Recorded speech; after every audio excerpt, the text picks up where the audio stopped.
What's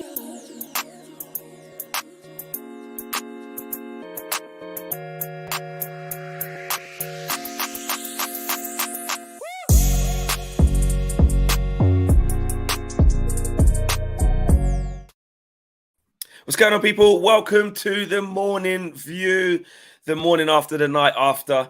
We've got more takeover talks planned for you guys. Good morning. Hope you guys are doing well. Smash a like on the video. Subscribe to the channel if you are new.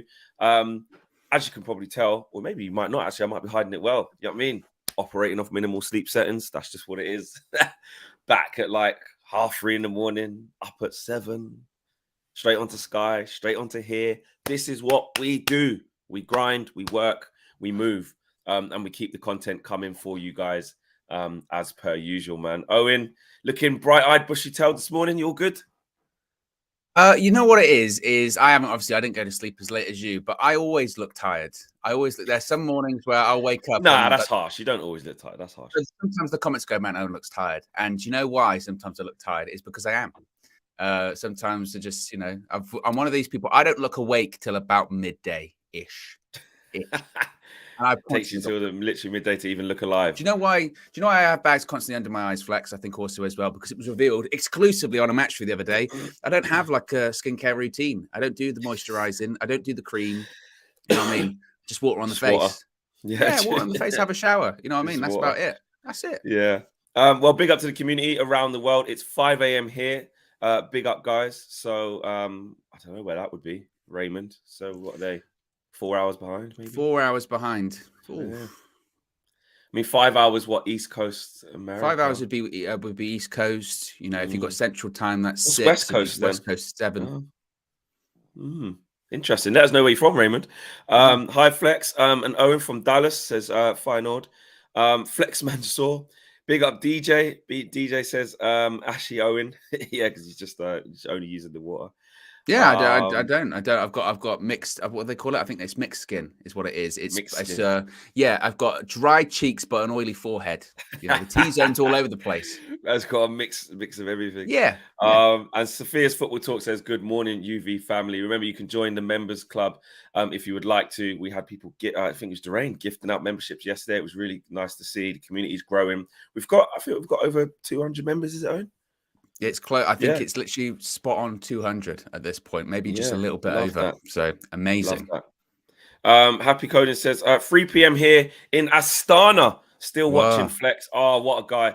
Listen, there's only one person I know from Astana. So big up to you, bro. Hope you're doing well. Hope you and everyone out there in Kazakhstan is very, very well. St. Kitts and Nevis, yes, Caribbean inside. Steve is from Seattle. It's 1:04 in the morning. Seattle, Washington. Yeah, exactly.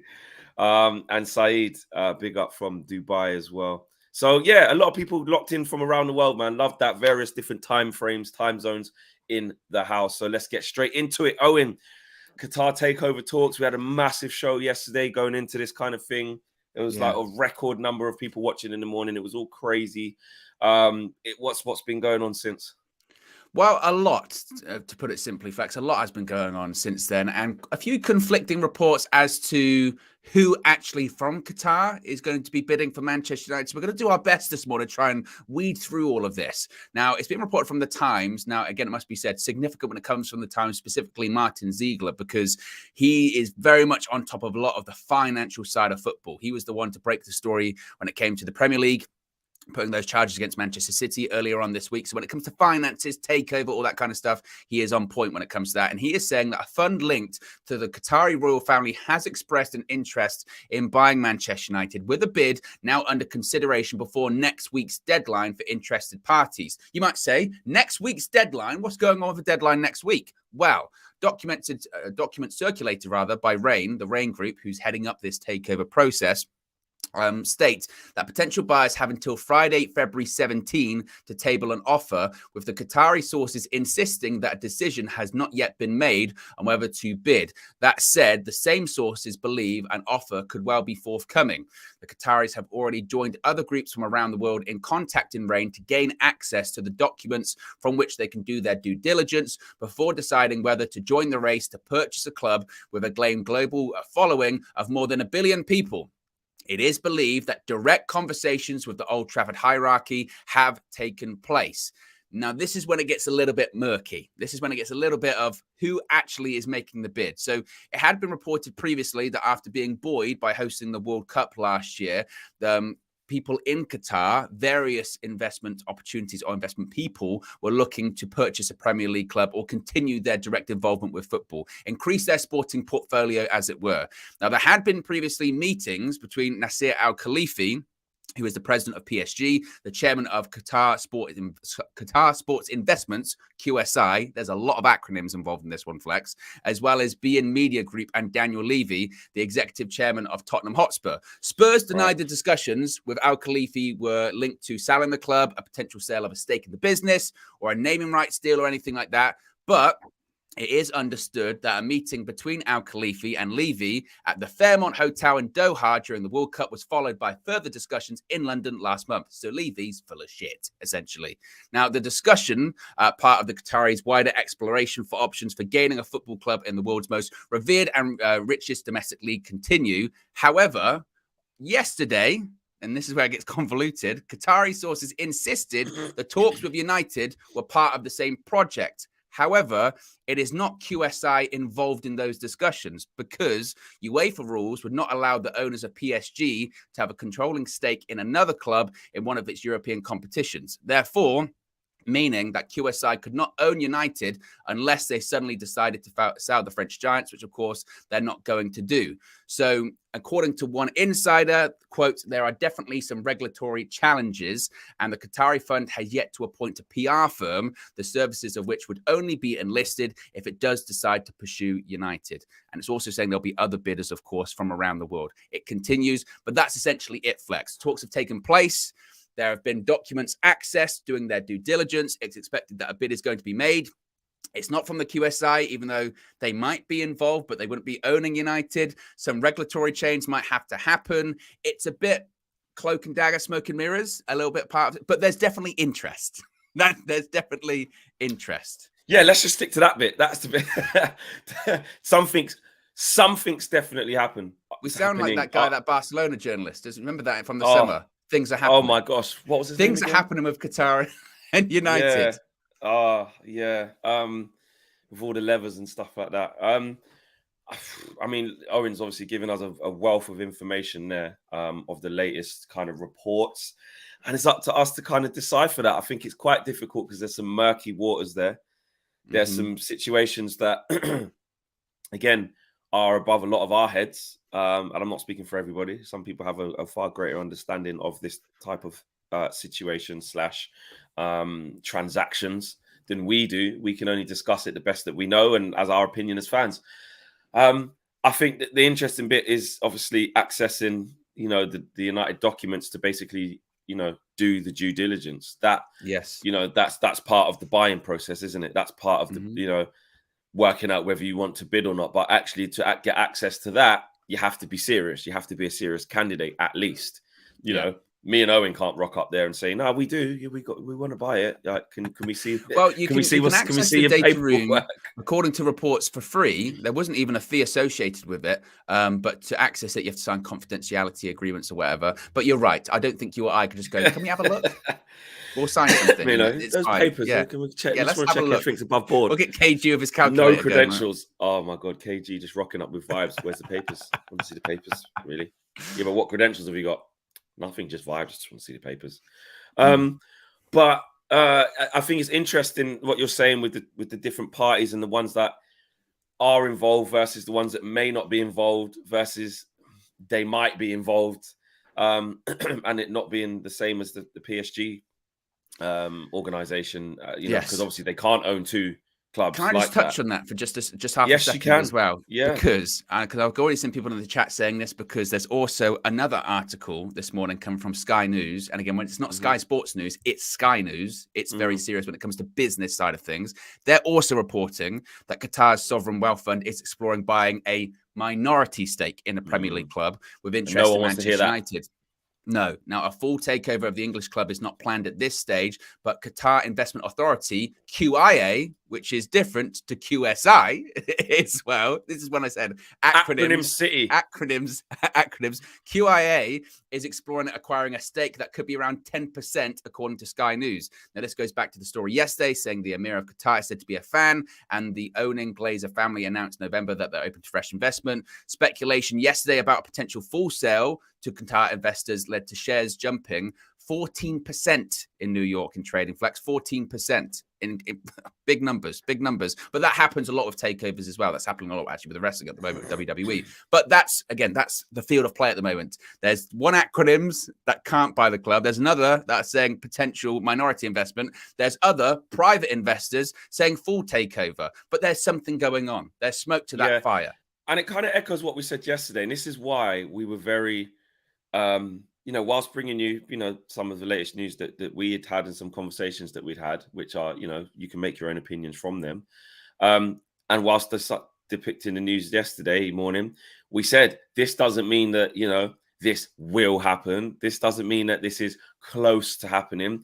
We just know, which is what we now know more of, which is that the interest is really is real, and things are going on with that part of the world. With Qatar. I know people are talking about they're expecting Saudi Arabia. I'm also seeing some journalists, Martin Ziegler and Matt Lawton of the Times as well, are exactly all the time saying that it's believed that direct conversations with Old Trafford hierarchy have taken place. That's what we're talking about. And like Owen said, QSI is not involved in those discussions. But they also say, as well as interest from big American investors, there are also claims of possible bids from countries such as China and Singapore. In addition to the Middle East. So this is basically the domino effect from the Ineos / Jim Ratcliffe situation a few weeks ago, where they officially put their hat in the ring, because we said this would happen. We said more people would turn up, and that's what's happening. You can't rule out anything, is where I'm at with this. You can't rule out Sir Jim Ratcliffe. You can't rule out Qataris. You can't rule out Saudi Arabia. You can't rule out America. Everything's level playing field in terms of people who are going to be interested in buying the club. It's going to be interesting to see what happens when bids actually get made. This deadline's very interesting. When is it again? 17th of February, a week tomorrow. So a week tomorrow is not long. Do you know what I mean? That is quite rapid. That's why we're hearing this now. That's why we're hearing these things coming now. So fast, Yeah, we said this previously, didn't we? That when Sir Jim Ratcliffe they were the first publicly to say that they wanted to purchase Manchester United. We said he's the first. He won't be the last. We said this yesterday on the show. Yes, now you've got these, almost confirmed to an extent interest in Manchester United, whether it's partial, whether it's full takeover, whether there's different parties in Qatar, all that kind of stuff. They're the second people really to be concretely linked to purchasing the club or purchasing a part of the club. They won't be the last either. There are going to be, in the next 8 days, strap in, get ready. Because in the next 8 days, there's going to be, this group from America, several groups from America, the same groups of people rather, that are interested in buying Chelsea. Those consortiums that didn't make it, they're going to be interested too. They'll be like, well, if they're willing to put 4.5 billion quid down for Chelsea, they might think, hey, let's just pump it up a little bit and see if we can get Manchester United. They're a bigger club. The brand and the fan base is bigger. Let's go back in for them. These people from Saudi Arabia who aren't linked to the Saudi Public Investment Fund, in the case of Newcastle, private investors in Saudi Arabia too, to your point, China, Singapore. There are going to be several. And this is ultimately, Flex, this is ultimately what the Glazers want. Because when you've got a lot of people and a lot of big hitters, what happens to that price? It goes up and up and up and up and up. You want to bid it more. That's what they want. More. Exactly. Can I get a take, in the old auction house, can I get a 450, 450 go once? Can I get a 500? Yes. Sold for 6 billion. Do you know what I mean? that's I you know should what have I put my mean. sign up. Oh, The old Del boy Yeah. where he gives him a little nudge and he goes, Yeah. "Ow," and then Yeah. he bids on it. But exactly that in layman's terms for us, us non-financial people to understand. That is it, isn't it? In a nutshell, it is a bidding war, and we said that would happen. We said that so Jim Ratcliffe and the Ineos situation was just the beginning, and it's proved that. And now we're coming towards this deadline. I think this week is going to be absolutely mental. I do, because you got to remember, obviously, with propaganda / media / fact, slash the mainstream media, you have a combination of loads of ingredients, don't you? You've got, like Owen always says, it's like sieving for gold. You've got what really is happening, which is interest, which is real mechanisms happening behind the scenes. Then you've got, we can add this in for extra effect and keep the story going and keep selling papers, keep selling headlines. And then you've got total bullshit. Do you know what I mean? In amongst that. So it is going to be, I think we're going to see some big headlines throughout this week. We're going to see some big stories. And we will be on top of all of them and basically decipher through all of them. And like Owen says, sieve the little bits of gold out, sieve these little bits of valuable things out, because I think there's going to be so much going on in such a short space of time. And obviously, emotionally, we want this to happen. I'm not saying everybody wants Qatari owners, but I'm saying everybody wants new owners. Every Manchester United fan is on board with that. Whether there's discussions about who it should be and what type of owner, different show, different conversation, fair enough, understand that. But in terms of everyone being on the same page of wanting the Glazers out, that is something that the whole fan base can agree on. And it's kind of exciting at the same time. Yeah, you're going to start to see weird stuff as well in terms of the media, because remember, when Chelsea were going through their process, and their process is different to ours because they were up against the clock, as it were. But when they went through their process, suddenly you start having these people that are interested, that might not be the preferred bidder or feel like their negotiating position is a bit weaker than others. They'll start doing interviews. They'll start putting stuff out to the media saying, this is our plans for the club. This is what we've got to do. This is what we're thinking about doing. I mean, look at yesterday. Even not only was it the Qatari interest is concrete, it was also saying what they want to do when it comes to Eric Ten Hag. We want to give Eric Ten Hag a lot of money to, increase his squad. We want to put money into the stadium. We want to put money into the training ground. That's almost like, again, our proposition of the plan. What was it about the fans are going to be at the center of, and the community, this, that, and the other. These are all buzzwords and things that fans want to hear. Yeah, but are they actually saying it? Over the next 8 days, you're going to see more of that from all these different people. It's not just going to be, for instance, let's just say hypothetically, China goes, this group from China, they're interested in United. You might hear that, but then you might also hear, and what they've got planned is this, or they've got an interview with some, it might be Sky News, it might be whoever it may be, it might be NBC in the United States. And in the interview, because they can't really say anything, because it's, again, confidentiality, but they'll still say enough. It's like when Sir Jim Ratcliffe did it when he went in for Chelsea. He was way past the deadline, but he did it because he thought, well, one, it could be something to do with United, maybe strengthen my hand in the future. But two, if the Chelsea fans really get behind this and they like what I say, maybe they might accept this bid even though I'm way past the deadline. You'll see stuff like this. Like you said, over the next 8 days, it's going to get crazy, because you're going to see stuff like this, and it's going to be wave after wave after wave. And it's, I mean, from a fan's point of view, it's going to be fascinating. Your only hope is that it doesn't distract people what they're doing day to day on the pitch, but I don't think it will, because Lord knows there's been so much distraction for years when it comes to the ownership and that kind of stuff. I think it's just business as usual. And we've got the perfect, to kind of bring it back to the playing squad / Ten Hag and stuff. We've got the perfect manager, I think, to go through this sort of pandemonium, because that's what it is. It's one thing after another since he's got here. Pure drama, whether it be from individuals and players, whether it will be from comforting players and, the Sancho situation, Ronaldo situation, bringing players in out the dark to start doing well again, whether it's that, whether it's only can get loans in January, so you've got to deal with that, whether it's long-term injuries where people are out for pretty much the season. We've got basically 2 of them. And then now through to, and the club's getting sold. If you were, so can you just keep the team focused and keep us doing all right in the league while we do all this? And you have to, he's proved it already. So to your point there, I don't think I don't think at all that they will bother the playing squad. What will bother the playing squad, which I know we'll talk about a little bit later in the show in terms of the match, the players and stuff, It's just fatigue and just keep going and going and going and going and going. They're different things. Tavislow, big up. One of our biggest members, one of our longest standing members, says soon 1K watch him. And a mod. But only 148 likes. People. That was a very smooth. That was a very smooth tut. That was very good flex. Yeah, that was good. I can't do that. I'm tired. What, you can't tut like that? Oh my god, he's actually said the word. What do you mean? How do it again? No, I can't do that. You can't do that. No. That's not hard. You just tut. Is that right? Yeah. That was all right. Oh. I had to try really hard. Don't put yourself down. Did you see the face I had to make to do that? I was gripping the side of my chair like Bro, this do you know what I realized about this channel? Yeah, sorry, because this is a prime example of it. Actually, this channel's not normal, you know.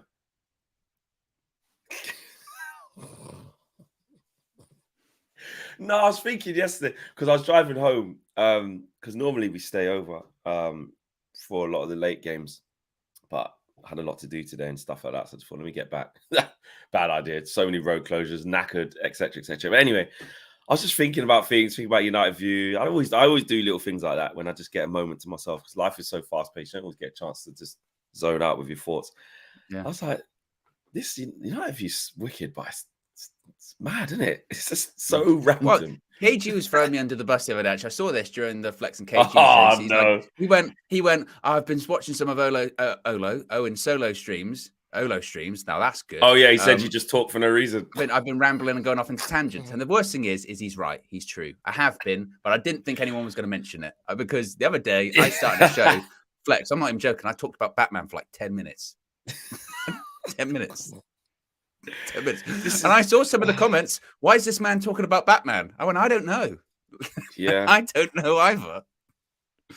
But this and you know what? This is loads of people in the chats, Tony saying, yeah, we love how weird this channel is. I love my fam, says Tavislow. UVHQ needs the other review. I don't know what they're talking about. They're obviously talking about amongst each other. Who the hell wants to be normal? I love that it's not normal. Has its charm and uniqueness, says Sophia's Football Talk. And you know what? I have a fantastic touch, says Ashley Williams. And Durain says, no, this channel is great, Flex. And I'm not even saying it as like weird. Weird was probably a strong word, like, because we do a great job. We cover everything. We're individual. We're our own people. Unique, man. We don't change. You know what I mean? And what's great is everyone's got their own uniqueness and their own quirks. And even if they're bad or unique, embrace it. Yeah. Embrace I'll share it. something with you guys. Change. I'll share something with you guys about uniqueness and everyone having their own little thing. I'll share it with you now because it's funny and it's past. So obviously I took Marcel into hospitality yesterday. Big up to Cheevers for having us. Honestly, if I won't do that, but I would explain it anyway because it's funny. He won't mind me doing it. If I played you the voice note that Marcel sent me when I gave him the invite to this event, Flex, just wanted to ask the dress code, Flex, the dress code. I mean, big event, you know, big company. I was thinking of going with the suit. Are you gonna wear the suit? Are you gonna wear a suit to the to the event, Flex? Because and I don't even like using the term dressing up or dressing down for one of a better view. You know, sometimes he went into this thing. He went into this thing of like, I don't mean to offend anyone in terms of dressing up or dressing down, but you know, a connotation of dressing up is merely one's choice. But I know. But back to that. And he goes, and the chameleon. He actually said, and the chameleon that I am. You know, I just wanted to ask that question. It was brilliant. I'll send it to you. I will send it to you. But I'm telling you, Marcel, and everyone says it. Like everybody loves Marcel. Like you just can't. He's just a wicked character, warm guy. It's like when he was late to the studio that time. I went, "Why are you late?" He went, "Oh, it's cold outside." I went, "What? What's that got to do with anything?" Well, cold outside, isn't it? I went, "Well, shouldn't you got it quicker?" Then he started going into time because then he was talking about his birthday. He went, "I don't believe in birthdays. What? I have to celebrate the anniversary of my birth?" Yes. And I went, yeah. And he went, but I'm only born once. So why would I celebrate that again? I went, yeah. Well, you expect to be born again every year. Then he went into time's just a construct. I was like, oh, this was during the show as well. Oh, this is brilliant. And then the last thing, which is going to be on UV Raw, because I was in control of UV Raw, so the footage might look a bit janky, but it was funny because basically Marcel was telling everyone in there, we were just talking about, summer signings and stuff like that. Marcel's like, yeah, because we're going to get Mbappe. And everyone around the table went, what? What do you mean? He's like, trust me, guys, believe he is coming. And Hakimi. And everyone was like, what do you mean? How? What? When? Well, I've stopped laughing at that stuff. I've stopped laughing at that stuff because I openly laughed at him for Harry Kane. And I tell you now, Flex, that's looking very real. And I've made some strong bets about Harry Kane coming to Manchester United. So he is a prophet. He is a visionary. He is completely unique. And we wouldn't change him for the world. No, you would. And he also, when he the 100K at Toca Social, which is like arcade football games, he did like a 6-week training camp for it. Serious, no joke as well. That wasn't even a bit. He went, oh yeah, I know. I've been doing shuttle runs, and everyone carried on doing what they were doing. They were on the phones like this. He went, yeah. He went. I've been doing shuttle runs. So we went, shuttle runs. And the thing is, when he says stuff like that, you have to pick it up. You have to go, whoa. Shuttle runs. What are you talking about? He went, yeah, I've been getting in shape, Toca Social. I was like, and the worst thing is, Flex, he won because of it. Because he won the game. But then we was also, I remember being salty, thinking, like, well, he should win. He's been training for 6 weeks. He's been running with a parachute on. Oh man, listen, I love that guy. And big up to the whole UV community as well. And like you said, everyone's got their own unique personalities. And Marcel is just one of many. I don't even know why we went on that tangent talking about United View in that way, but that is just testament of chats. We've got super chats, and we have got super chats, and we're going to read every single one of them right now and get to the community, the very community that we love and that makes it this. I promise you, there is more Man United news, and we are talking Man United. We are, we are, because I always think of I always think of new listeners who come across this by YouTube recommendation. Shout out if you're a new viewer. If you've just found United View, like literally this second, drop us an emoji or let us know that it's you. We want to big you up as well, and big up to everyone else. But yeah, I promise you, there's a lot of football talk here, a lot of behind the scenes stuff, a lot of stuff with players, a lot of stuff in stadiums. Like great work, disclaimer. but you will get all of this as well. Right, Nicholas, big up. Nicholas says 4 a.m. driving to Miami. Big up View. How mad is that we're sitting here at 9:29 GMT, and like someone else is just on the way to Miami. 4 a.m. One of my favorite things to do. I used to start every stream by saying, where are you watching in the world? And then just see all the different places. And it would always blow my mind. And then I would think, oh, I just shouldn't blow my mind. It's the internet. That's how it works. People can watch anywhere. Exactly. Yeah, it is that simple, but it's still actually the notion of it. It does blow your mind. Big up Mark. Mark with the contribution says, watching from New Zealand. We have a cyclone hitting us in a few days. Wish us luck. Oh, that's serious, man. Yeah. Definitely wish you luck with that. And also, obviously, the people of Turkey and Syria. I mean, a couple of days ago, it wasn't until I got back from my trip away, and I just actually took that in to see what's going on. I saw that obviously Christian Atsu as well was confirmed as found, and then now that isn't the case, and over 11,000 people have died as a result of that. And it's a very, very sad, tragic event, man. When you see things on social media, like the building kind of, not a bit of a trigger warning, but, when you see certain things on social media and you're like, you were not quite sure what that is. Oh, is that an intentional thing that just happened? Or, I wasn't sure what was going on. And then when you see the stuff that transpired after that, our thoughts are with everyone. And if you've got family over there, I know a lot of people, just how I'm Caribbean/Jamaican, I've got family out there. I know a lot of people watching this will have family in Syria or Turkey watching, or have friends and family affected. So, yeah, thoughts of you guys, man, because that really is really, really tough. And people watching in New Zealand, Mark, as well. That's quite triggering for you, bro. Seeing that's happened, in Turkey/Syria. And I'm not saying it's going to be as bad as that. And God willing, it's not. But yeah, that's not nice. So thoughts with you guys with a cyclone on its way. And there's there are things that usually in England, we live here and we say a lot of stuff about living in England, but the weather and Mother Nature, as they call it, touch with we don't get a lot of those types of things, So people around the world of where you guys are watching, I'm sure the whole UV community joins us in thinking of all of those people affected by like natural disasters and things in general. Travis, been a member for 2 months. Big up, Travis. Says now I feel less bad buying a Casemiro shirt now, knowing the Glazers won't be the owner soon. I was talking about that with was it you, Owen, or was it KG or someone? I was like, that kind of stigma of don't buy, don't support your club by wearing anything from the club because it's giving Glazers money.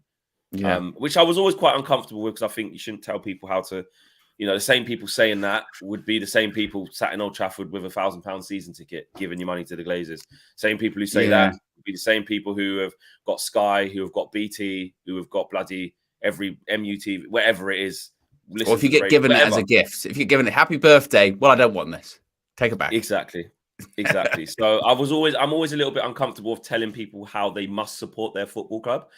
Essentially, when clearly fans have very little power over ownerships, very little indeed, and it's a harsh reality. We don't like to say it, don't get me wrong. When our voices are loud and heard, like with the protests and stuff, we can make a stance, but essentially look how long the Glazers have been here doing what they want to do, cashing in, milking us dry. So yeah, but it is weird that I was saying to someone, it's like when the Glazers are gone, there's going to be that feeling again that it's like, there isn't going to be the stigma. I'm going to wear my Man United shirt with pride, and everyone in the fan base isn't going to not everyone, but some people aren't going to sneer at me saying, giving the Glazers money, are you? Do you know what I mean? Which will be nice. PN Karasir is the latest member of a UV members club. Big up to you. Durain, back again, supporting love, showing love, supporting the channel. Says just showing support to your growing channel. Thank you, Durain. I know you found the channel recently and you've really enjoyed it. PS has been a member for 6 months. Says, can you do an interview? Oh, hold on. Can you do an interview or two with some football finance experts other than KG the Scout to give us more perspective as the process goes along? That's a good question. And you know what? You've asked for that, and I will try to make that happen. That'll be very insightful actually for all of us. So that's a good request there, PS. And like I said, the members, the community talk, we listen. Ramanan says 6 billion is way too much. The Glazers don't their thing to hype up the price. Doing their thing to hype up the price, doing their thing. With current market situation, no sane businessman would spend that, greedy Glazers. We spoke a little about that yesterday, didn't we? About, the price needing to come down. And people said they wouldn't believe me when I said it. And then Jamie Jackson came along and was saying the sort of same thing. Hey, just saying. Travis says, LOL, all this talk about Mbappe and United makes me laugh because I got him to United on Football Manager 22. Good luck with that. And Hanson, member for 7 months as well. Look at that, one of our longest members as well. Big up Hanson. Says, forget the Man United news. This conversation is gold. Yeah, apologies. And Keegan has gifted 5 United View memberships. And why does Booker T always have that kind of surprised expression? Yeah, he does the spinneroonie. Then he's like, he can't believe it happened. He spins around, and then he goes. It's like me trying to break dance. I would be surprised. I'd be like, oh, I can't believe I did that. 100%. What's going on? Why have you done that? But Booker T always used to make me laugh doing that. Obviously, giving it the whole spinneroonie, and afterwards, or he do like a German suplex or something, and after the move, get up and just do scissor can't kick. believe I actually did that. The scissor kick. Yeah, yeah. But big up to who gifted Keegan. Big up to Keegan gifting 5 memberships as well. By the way, Fleck. Yes. By the way, sorry to interrupt, but some big breaking news. And this is what happens when you're live. Some big breaking news. I will bring it to you. This comes from The Telegraph from Cam Wallace, saying Real Madrid, Barcelona, and Juventus are understood to have contacted more than 50 clubs in the hope of creating a new European tournament, a multi-division competition of 60 to 80 teams with no permanent members and a minimum of 14 games per season. It's being described as the Super League is back 2 years after it was trashed. Plans are underway to launch a 60 to 80 team tournament. Now, I'm sure Flex has got nothing to do. It's got nothing to do with Juventus having massive money issues. It's got nothing to do with Barcelona having to pull 1,700 different levers to get their financial stuff going on. They're top of the league. Well done. It worked, but they still need more money. Just let it die. It's over. It's over. Stop going back. Oh, yeah, but you know what though? You know what? If I'm being honest about this, and we've known this for a while. When the Super League thing happened, they just did it in the wrong way and got the massive backlash, and all the clubs went, shit, tell you what, abort mission, get out now, right? But we know UEFA, and we know that all it is a way to make more money. And I tell you what, they will find a way to do it. They not in that way, not in a way that's like, the close competition and it wasn't fair and where us fans don't like it. 80 teams. That's what I'm saying. Maybe not in that way. That's crazy. It's crazy. But I believe there will be some sort of change to European football at some point. I don't know what or how it will be.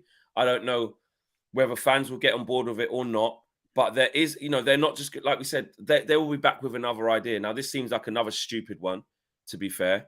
And, we obviously hope that just gets thrown out. It's that, 60 to 80 teams is stupid. But obviously, it might not be called Super League. But I'm telling you now, I guarantee you, there will be some form of within the next, 10 years, maybe, 15. I don't know how long it's going to take. At some point, it's going to change again. That's the same. It's the same way how the Champions League even came about. Here's a curveball for you, Flex. There already is a Super League. It's called the Premier League. Because there you go. Have you seen the money? Everyone wants in on that. That's the problem. Yeah. Well, this is why it's funny, because so the Premier League in this January, it was obscene the amount of money that was spent in January in comparison to like Chelsea as a club spent more than like Serie A or like the Bundesliga. I mean, that is insane. Yeah. And I think it's fair when these clubs from Europe come out and they say that's like financial doping in football. That's not right, rah rah rah. And then they go, we want to make a Super League because and it's just them saying they want to be part of it. That's fair, but still, I don't know if I see it happening, because just last time UEFA were like, right, well, you realize if you do this, you're banned from everything. Yeah, but why are they saying that? Because remember, but maybe they might say. Because they was at the time when the Super League happened, wasn't it? It was these clubs might leave the Premier League, wasn't it? And maybe they might 100%. Say now, oh, this is just a European tournament. This isn't. Bro, all it was remember we said it, right? I remember doing it at the time. Well, it was United Stand at the time, wasn't it? Was it United Stand? Yeah, we both did it together. Yeah. Oh yeah. It was crazy. Yeah. All it was, even though us fans didn't want it to happen, it was UEFA and the Premier League going, can't do that. We're the ones who are cashing in on this football thing. The money's ours. They're getting record profits for selling the Premier League as a product around the world. Can't go off and do your own thing over there and cut us out the deal. So and then it got to the stage of for racism and things wrong in football and homophobia and discrimination in general. There's fines of this, that, and the other. All of a sudden, these guys want to make a Super League. Every sanction that will kick you out of this league, will kick you out of that league. You can't do that. You can't do this. It was bullshit. And all it was a cover up or a facade of basically a bigger bully coming to the playground and saying, we're all going to get together and screw you, actually. You're making so much money out of this. We're going to go and do our own closed competition where it's not even fair. You don't even get in it off There's no relegation. There's no promotion. It's not even sports anymore. Yeah, it's just organized fun. Well, it was the NFL, wasn't it? It was franchise model. You're in it. There's no you can win it, but there's no consequences of losing or anything like that. If you don't do well, you go again next year. That's it. Or if you want to get into it, by the way, apart from these founding members, because that's part of it as well. If you do want to get into it, you have to pay a fee. You have to pay a fee to get into it. Certain clubs, as founding members, got more money than others. And let's be honest, we've got to say the uncomfortable thing. Man United were a massive part of that. The Glazers were a huge part of that. They got the investment from, was it Morgan Stanley Bank, who were going to be, sending the loans to finance the league and all that kind of stuff. They were heavily involved. And that was the last Hail Mary attempt, really, by the Glazers to actually have money. That's why they're selling now. That was Woodward's last hurrah.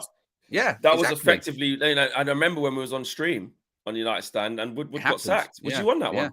I was on that one, me and you and KG. On that one, yeah. It was insane. And we couldn't believe it. Was like, Woodward's gone. He's announced his retirement. All because that, just like you said, that whole back end of that collapse, it just went downhill from there. But to put a line under that, my thing is that they were never, ever going to pull the wool over my eyes as to what was really going on. Of course, in the name of sports, in the name of competition, in the name of fairness, in the name of open competition, all of the big all the big companies like the Premier League and UEFA, the big organizations, were on this whole, this is not what sports is about. This is not what it is. Yeah, mate. Well, we know what you're really on. Basically, you're saying you don't care about that. The real reason you're pissed is because somebody's trying to get your piece. Someone's trying to take from your pot, and you don't agree with it. That is the overwhelming thing from it. You know what I mean? And then the fans started writing. And I don't want to get too like political about it, but even that was really murky because it was like I think the government at the time came out and they were saying, "Oh no, I'm going to have conversations with this person and that person. We're going to ban it. We're going to put laws in place." Rah, rah, rah. And then like a day later, was conversations were held with some of the principal founders of the Super League and people at a government level, like weeks prior. Like everyone was involved in it, and like you said, it was just like. So, I mean, when this comes back, look, I don't think this is going to happen with this thing. I understand your concern is that, look, if they keep trying, they'll find a way. Money talks. Eventually, money talks. And their problem is that they believe that UEFA isn't forthcoming enough with the money to certain clubs, and they think that the Champions League, which I get the club saying, "Hang on a minute, you guys are raking it in from us." Yeah, I agree. But there has to be a. It's got to change. It will change somehow. I mean, and, even things like the World Cup is going up in teams and things like that. But even the Champions League, is it next season, the season after? It's going to that weird new format, which is involving like this giant league and then going into group stages, which we're all like, oh, I don't know. But at the same time, when it comes to that, I don't know if you remember the Champions League when there was 2 group stages. There was the first group stage, and then there was a second group stage. And before even the Champions League, when it was just the European Cup, it was just the winners of the clubs around Europe just used to play each other, knockout competition from the start. There was no groups. There was no groups. They just played each other. That was it. So football does evolve, and you can't be opposed to evolution, but at the same time, you can't. When it's forced evolution and it's not for the good of the game, it's for the good of the club and it's for the good of the owners lining their pockets, that's where you draw the line. You go, well, I don't feel like this is for the good of the game anymore. It's not. This is a case of money. That's what it comes down to. Yeah, there's loads of changes that could happen in football. You're talking about, what is it, stop clocks, like in basketball, to keep the time relevant. Yeah. Look at what happened in the World Cup, where they added on like 10 minutes to every single game to say, listen, we're not having this, which actually started off like, what on earth's going on? And then throughout the World Cup, you're like, yeah, fair flipping play. Stop wasting time. Don't waste time, and it won't be 8 minutes. So, and I think sometimes we are closed off to football changing because we want it to be how we always know it to be. That's just how we are as humans. The introduction of an all-star game, some people are like, absolutely not. That is disgusting. Why would we do that? When would it be? No way. Other people are like, well, actually, that works in America. Why not? Football can always change. But, I think one thing we're unanimous on is not getting the wool pulled over our eyes. It's funny because Mina's not arguing with people, but Mina's in the chat. Someone said, also Bershka said, I would rather have Jim Radcliffe than oil money. And Mina said, Bershka, you're on your own, mate. And there's so much. Some people do want that ownership. Some people don't. I have to get back to the super chats though before we get back to some form of Manchester United news. But that was a bit of breaking news. I'm actually going to skip a couple and then go back because Keegan gifted 5 memberships. He gifted memberships to Manish Patel, Mr. Faith, Jafta, and Ash Hughes. So big up to you. And then Derain comes straight through again. With 5 more super chats gifted. Like Derain did yesterday.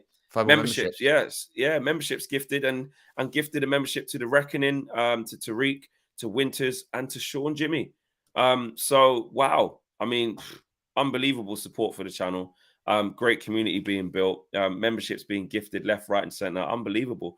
And to a few super chats here. Ramo says, best scenario is the Glazers buy Liverpool with the oil money. Can't see that happening. Yeah. Irfan Khan says, I still think this is a part sale. But how confident are you two that this is a full sale, and to whom? Sky Sports and TalkSport doubt the Qataris' full takeover. Owen, this question to both of us. The first part of it is how sure are you on a full sale? It really does, and this isn't me sitting on the fence. It really does depend because the thing is, as I said earlier on, when it comes to some of these articles, some of them are, shall we say, driven by some interested parties. So I think that's something to consider. Obviously, the Glazers, it's been reported and it's been put out there that the Glazers, ideally, in an ideal world, of course, they would want to keep control of the club and they'd be open to a minority stake. However, when you look at the amount of investment that's required here, when we're talking new stadium, new training ground, etc., money into the women's team, the academy, Why would Saudi or Qatar? Why would they invest? Purchase a 10% stake in Manchester United and then have to do what would still be conservatively like an over maybe a couple of £billion investment into the stadium and training ground for 10%? That seems crazy to me. If you're going to invest that amount of money, you would do a full sale. So I don't know. I don't know. I think we're still at this stage where we don't really know. We know what we want, which is a full takeover, a full sale. I just don't see how that minority investment would work in terms of what the Glazers and the club needs right now. Because we're, again, talking about the money that's involved here, 10%, again, purchasing 10%, but still having to invest a lot of money. To me, why would you do that? Return on investment for me. No, I agree. It's like, especially for something as little as 10%, minority could be 49%, as much as 49%. And like you said, as little as, 10 and even less. But I agree with you. My view is that I think it's anyone who wants this is going to want a full takeover. And I think the Glazers want a full takeover as well. I think they just want to cash in for the highest amount of bid and wash their hands of it. They've bled it dry for, how long has it been? 15 years, 16 years, 17? Since 2004, 2005, I think it was. How many years is that? My maths isn't good on the spot, but many years. Nearly 20 years. Do you know what I mean? Nearly 20 years. 18. 18 years, yeah. So what, 2025, that'll be 20 years. So I think they've reached their course. And that is the reason why we're even in the position where new owners can be a thing. How many times have we won the Glazers to sell and there's been absolutely no chance of it? It's to the point where, and I know we shouldn't give up, but it felt, people used to talk about, say, well, Glazers ain't going to sell. They ain't going to sell, are they? Yeah. From a business point of view, Man United's given them exactly what they want, which it has for nearly those 20 years that we just discussed, which is giving them a return on a very small investment, leveraged on debt, and haven't, had to change anything, apart from bleed it dry and pay dividends every year. And it's got to the point where even the Glazers looked around and said, I tell you what, no bloody dividends left. We can't even take nothing. No, exactly. The only way for us to keep milking this is for it to improve. And the way for it to improve is an injection of cash.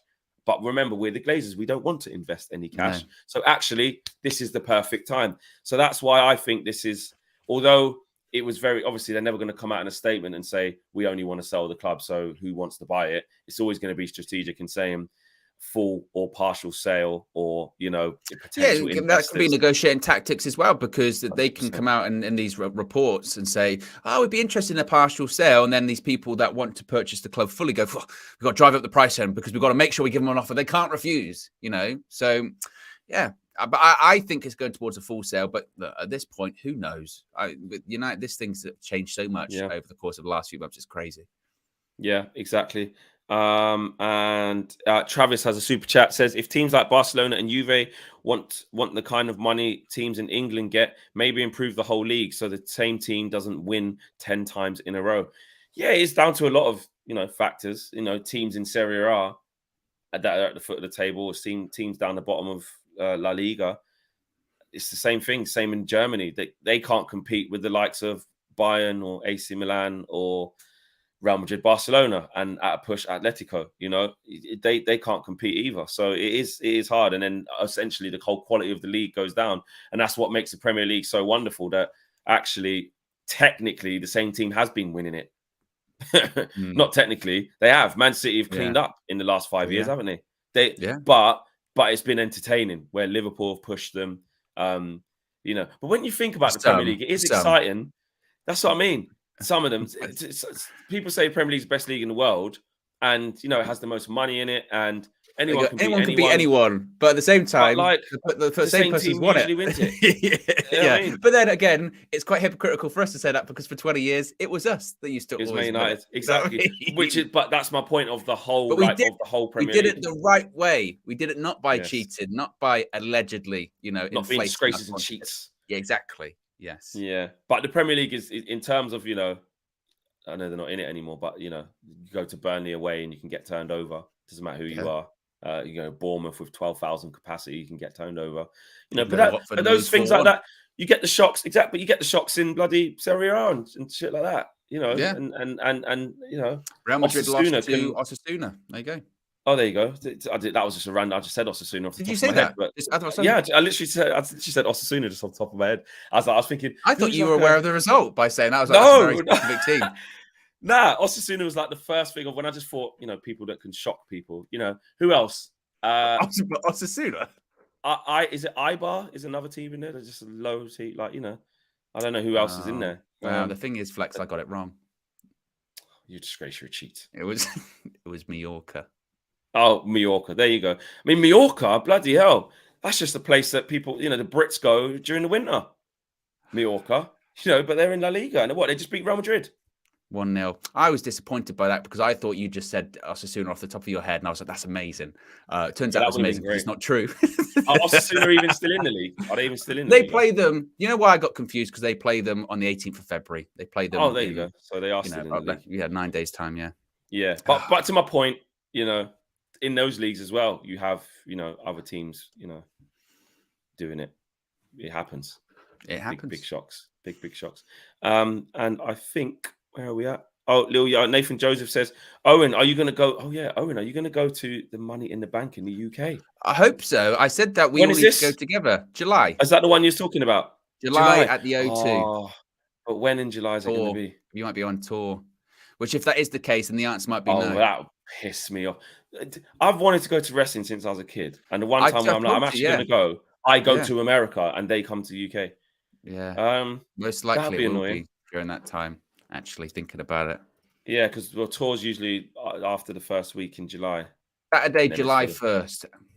Oh, actually, possibly. I'll tell you what, tours not as early as that. It could be close. It could be close. Mate. Well, unless there's something, that doesn't usually happen. Usually tour is like July the 8th-ish, after a good solid week of July. Then it kicks in. July 1st, I mean, that's basically still June. It's fresh out of June. So I like that. I think we'll be there. I think we'll be there. And if it is, we would definitely go there and do some content. That'd be sick. We can do some fan views for your channel, afterwards, interview the fans after the game. We can get KG with the Money in the Bank briefcase as well. After the matches. Yeah. Well, they also actually, I mean, this might be a conversation for off the air, but also now they've started hosting these press conferences after the show where they'll have Triple H in there. They'll have all of the different winners come in and they'll talk. Not necessarily in character, but they'll talk about the show. They'll go, yeah, I think that match went pretty well. We're happy with the sponsorship. Rah, rah. Imagine we were in that press conference. Could you imagine? Yeah. Oh, my God. You've gone from asking Eric Ten Hag about tactics to, so Triple H, what do you think about the sponsorship for the show? What do you think about the main event? Triple H is my favorite wrestler as well. Obviously, I love Stone Cold and I love The Rock and I'm not saying he's the best, but I used to just do his entrance at school, spit the water up in the air and stuff like that. Like that. Some NBA player got fined for doing that as a celebration recently. Yeah. Oh wow. Well, don't be doing that. Don't be spitting your water out. I like. Love says, Flexido, and what would be the WWE signature move that you would use on the Glazers if you could? And you're the wrestling man. Yeah. What would my move be? If we saw Joel Glazer tomorrow, well, it's got to be clothesline from hell. Oh, clothesline from hell. You're going from that, yeah? Yeah, which is just vicious. What? There's saying Irish whip first and then clothesline from hell? Just pull it clothesline, out JBL, clothesline, Bradshaw, clothesline from hell. Just hit the ropes. And again, there's no real way of protecting yourself that much from that. They do it here across the chest so you can kind of be protected. But sometimes when you go at full speed, they get them in the neck, they break the collarbone, or they just get them in the face. And that is brutal. That one hurts. What would you do? He's going to say the Rikishi one in the turnbuckle. I'm not going to give Joel Glazer a stink face. Stink face. That'd be terrible. Oh, and what situation would that happen as well? Joel Glazer or Abrams, they happen to be sitting down in a corner. No, hold on a minute. I could do a clothesline from hell. I could just run at someone and just clothesline from hell. I can't do a stink you don't get to talk about doing a WWE flipping move against the flipping owners of Man United and say, when would this happen? You said I'm Rikishi. That's a disgrace. on a morning show. No, I'm going in to front think of outside the box. I'm going to think outside the box because obviously the bait ones are like, Stunner and RKO and Rock Bottom the and stuff. Yeah, Souflex. the souffle. But I'd want to join forces. I want the German 3D, Souflex.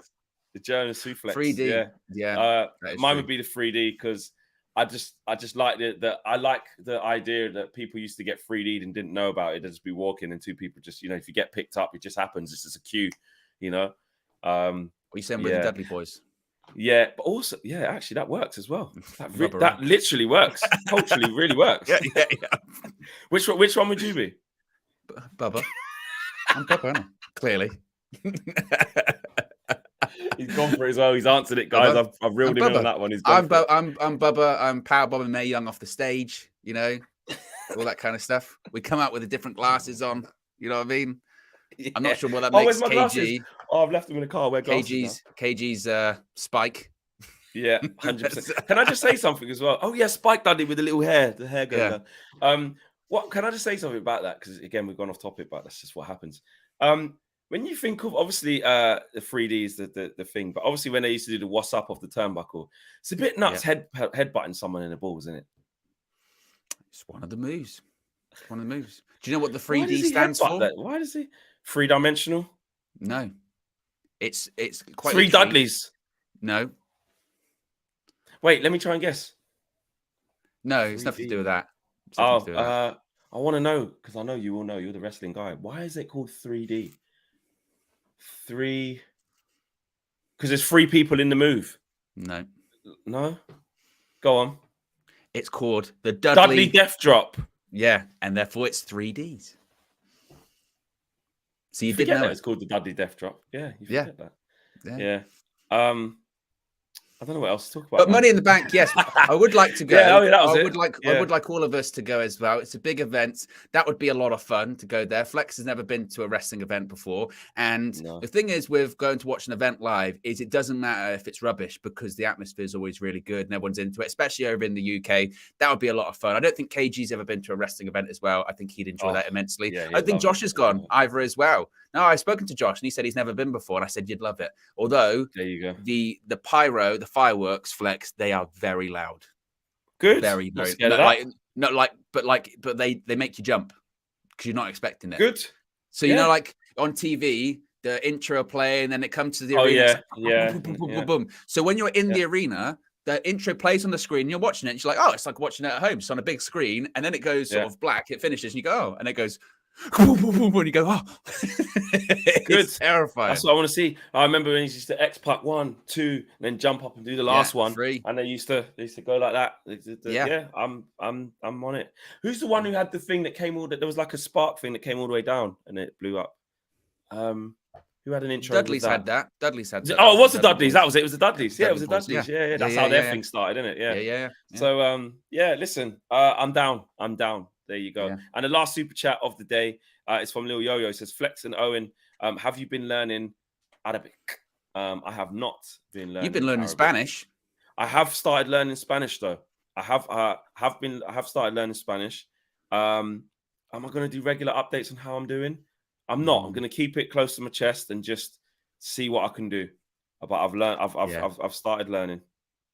That's something I wish I did when I was younger. I wish I studied languages at school for GCSE. I did French and German. I wasn't very good at French. I was better at German. That's a bit easier for me. Really?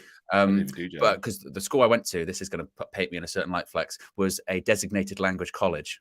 Oh, Jesus. Will from in between us here, mate. Yeah, there was the language department. With a briefcase, mate. No, we didn't. We didn't even wear a tie. We didn't even have to wear a tie. Oh, God, yeah. But it was a language college, and I wish I'd have pursued that more. And I also wish that when I was younger, like my parents just put me in front of a TV that had like a Spanish program on, that I'd have just learned it. You know what I mean? I wish that had happened to me because it's just it's so useful. Yeah, it is. Amina says, "Don't worry, I got you." Owen and Flex, she's got us. She can teach us Arabic.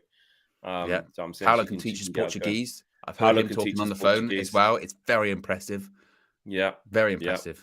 100%. So I've downloaded Babbel now as well. So the other ones, what's it? Lingo something, Duolingo. That's it. But apparently, people were saying to me that Babbel's a better one to learn off, because I was like, you don't want to learn Spanish and be like the robot, that you're just reading out the book, where it's like you're so stiff and like you're just not. Yeah, that's apparently the challenging thing. Helps you use phrases and stuff that actually is more in life, as opposed to going. Because that's what I struggled with.